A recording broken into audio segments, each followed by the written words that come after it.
Tuloy ang 2028 national elections. Yan ang iginiit ni COMELEC Chairman George Erwin Garcia. Kaugnay na naging pahayag ni Senador Amy Marcos patungkol sa posibleng no election sa 2028. Yan ang ulat ni Floyd Brands. Maring iginiit ni COMELEC Chairman George Erwin Garcia na tuloy ang 2028 elections at hindi mangyayari ang tinatawag na no election scenario. Kasunod ito ng privilege speech ni Senator Amy Marcos noong Lunes kung saan nagbabala siya tungkol sa charter change, term extension at posibleng no election sa 2028.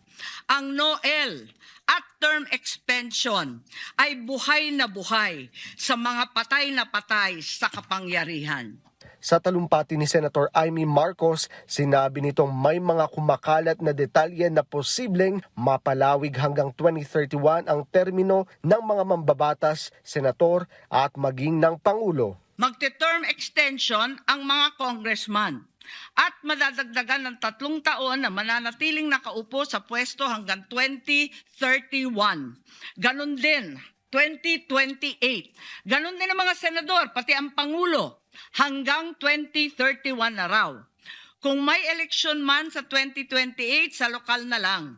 Ayon naman kay COMELEC Chair George Erwin Garcia, malinaw ang mandato ng konstitusyon na dapat magkaroon ng halalan sa 2028. Binigyan diin ng COMELEC Chairman na walang contingency plan ang komisyon para sa NOEL dahil tiyak umanong matutuloy ang eleksyon. Katunayan, kahit 2 taon pa ang layo ng 2028 polls, pinag-aaralan ng COMELEC ang automation ng halalan, voter registration at paglalabas ng mga rules and guidelines. Sa tanong kung maaaring maipatupad ang no election kung magpapasa ng batas ang Kongreso, ang sagot ni Garcia, hindi pwedeng ang batas lang ang humarang dito dahil walang mas mataas sa konstitusyon. Floyd Brands para sa Pambansang TV sa Bagong Pilipinas.